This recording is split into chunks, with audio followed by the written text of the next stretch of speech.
Assalamualaikum warahmatullahi wabarakatuh. Pada kesempatan kali ini saya akan menjawab pertanyaan dari ujian mata kuliah evaluasi dan pengendalian mutu hasil perkebunan dengan dosen pengampu Insinyur Hasbi Mubarak Suud STP MSI. Sebelum saya menjawab pertanyaan, izinkan saya perkenalan terlebih dahulu. Perkenalkan, nama saya Dina Dunarita dengan NIM 221510801009. Untuk pertanyaan yang pertama itu adalah bagaimana cara manajemen pohon kelapa sawit yang bisa dipanen? Yaitu yang pertama, penetapan pohon yang telah menghasilkan. Seperti yang kita ketahui bahwa pohon kelapa sawit itu bisa mulai dipanen itu saat umur 3-4 tahun ke atas. Terus yang kedua itu pemeliharaan rutin, yaitu mencakup pemupukan secara berkala, terus pengendalian hama dan gulma. Terus yang ketiga itu melakukan pruning atau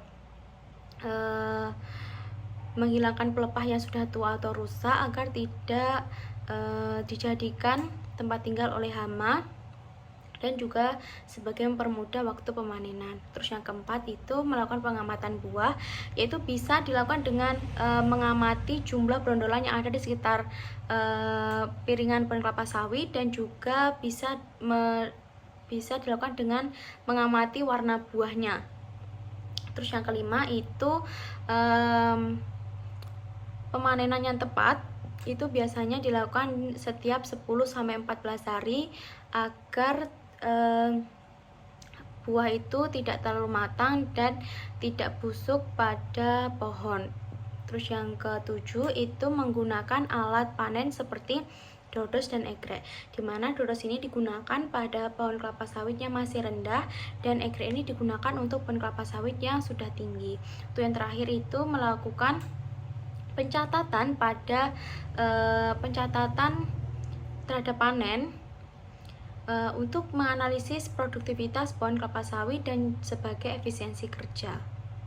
Untuk pertanyaan kedua, yaitu ciri-ciri TBS atau tandan buah segar yang matang itu seperti apa sih? Yaitu yang pertama dilihat dari warnanya, yaitu warna merah tua mengkilap untuk varietas tenera.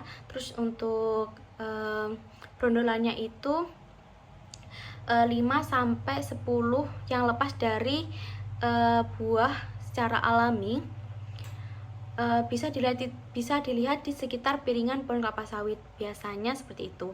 Nah, untuk teksturnya juga itu lunak, apabila dipencet itu ditekan itu lunak, dan apabila diremas itu dia mengeluarkan minyak dari mesokarp seperti itu. Nah, untuk pertanyaan ketiga itu definisi TBS underripe atau yang belum matang. Seperti kita ketahui bahwa TBS underripe itu adalah tandan buah segar yang belum mencapai tingkat kematangan yang optimal dan belum siap untuk dipanen. Dan biasanya itu memiliki ciri-ciri seperti warna buahnya itu masih kuning atau orange, belum merah tua seperti yang sudah matang. Terus dari brondolannya itu sedikit dan mungkin malah tidak ada brondolan sama sekali. Terus yang ketiga itu dari teksturnya itu masih keras, dan mungkin rendemen dan mungkin kandungan minyak itu masih rendah. Dan apabila diproses itu kemungkinan besar CPO-nya itu akan menurun dan rendemen minyak ini akan rendah seperti itu. Untuk pertanyaan kelima, itu kualitas CPO atau crude palm oil yang baik itu seperti apa sih? Yaitu yang pertama, warnanya. Kita lihat dari warnanya itu merah jingga cerah karena dia itu mengandung karoten yang tinggi. Terus yang kedua itu kadar air dan kotorannya itu rendah, di maksimalnya itu sekitar 0,1 sampai 0,3%. Terus juga dari aromanya itu tidak tengi atau asam. Terus kadar asam lemak bebasnya atau FFA-nya itu kurang dari 3%. Ini itu menunjukkan bahwa minyak tersebut itu belum mengalami degradasi. Terus yang terakhir itu kadar kadar kontaminan, tidak mengandung kontaminan seperti jamur atau logam berat seperti itu. Untuk pertanyaan kelima itu apa saja parameter quality control yang ada di stasiun gilingan pabrik tebu? Yaitu yang pertama, pol tebu itu untuk mengetahui kandungan sukrosa yang ada pada tebu. Terus yang kedua itu Brix, itu untuk mengetahui padat terlarut pada tebu. Terus yang ketiga itu extraction,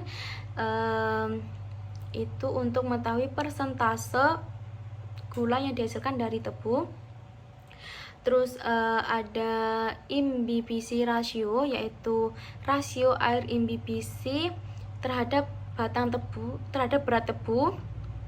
Terus ada loss sugar in bagas, itu gula hilang di ampas. Terus ada pH dan temperatur. Terus ada yang terakhir yaitu ada kebersihan tebu, dimana ini menunjukkan kalau kadar tanah atau bahan atau benda asing yang masuk ke dalam gilingan seperti itu. Terus untuk pertanyaan ke-6 yaitu jelaskan perbedaan sertifikasi dan sistem penjaminan mutu produk. Nah, sepengetahuan saya untuk sertifikasi itu merupakan proses formal oleh lembaga independen untuk menunjukkan bahwa proses terus produk sistem itu sudah memenuhi standar tertentu, dimana contohnya itu seperti SNI atau Standar Nasional Indonesia, terus ISO 9001, HACCP seperti itu. Nah, sedangkan untuk sistem penjaminan mutu produk atau SMM itu merupakan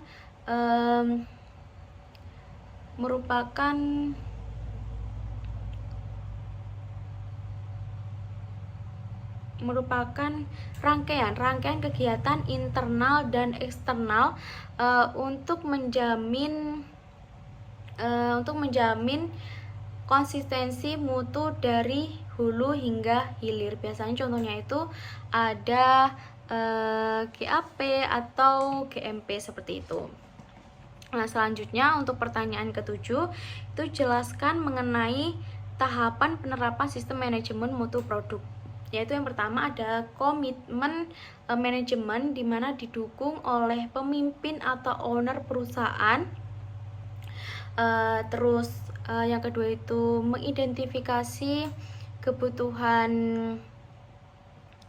pelanggan dan standar mutu. Terus yang ketiga itu perencanaan sistem mutu, yaitu membuat kebijakan, SOP, dan tujuan mutu. Terus yang keempat itu melakukan training atau sosialisasi terhadap karyawan. Terus yang kelima itu mengimplementasikan, yaitu melakukan proses sesuai standar yang telah ditentukan. Terus evaluasi atau pemantauan atau auditing untuk menilai efektivitas dan kepatuhan pada sistem. Terus yang ketujuh itu ada continuous improvement, yaitu melakukan perbaikan berkelanjutan. Dan yang terakhir itu ada sertifikasi. Sebenarnya ini opsional untuk validasi eksternal terhadap sistem yang sudah dijalankan seperti itu. Untuk yang pertanyaan terakhir yaitu apa yang telah dipelajari dari materi 5 sampai 10 dan berikan saran untuk perbaikan kegiatan perkuliahan mata kuliah ini. Untuk yang telah saya pelajari dari materi 5 sampai 10 itu betapa pentingnya terkait evaluasi mutu bahan produk dari tebu dan kelapa sawit untuk menunjukkan efisiensi dan kualitas dari hasil produk akhir, dimana pada sistemnya itu ada penerapan sistem manajemen mutu atau SMM, dari sistemnya, dari penerapannya, dan juga betapa pentingnya dari dokumen dan auditing sebagai perbaikan berkelanjutan dan juga bagaimana penerapan sertifikasi itu tersebut. Nah, mungkin saran dari saya itu mungkin adanya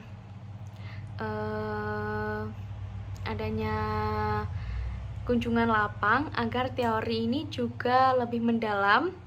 Terus juga ada diskusi antar mahasiswa agar mahasiswa ini bisa mengutarakan, menyampaikan pendapatnya masing-masing seperti itu. Mungkin cukup sekian dari saya. Mungkin ada salah kata atau perbuatan, saya mohon maaf yang sebesar-besarnya. Cukup sekian dan terima kasih. Wassalamualaikum warahmatullahi wabarakatuh.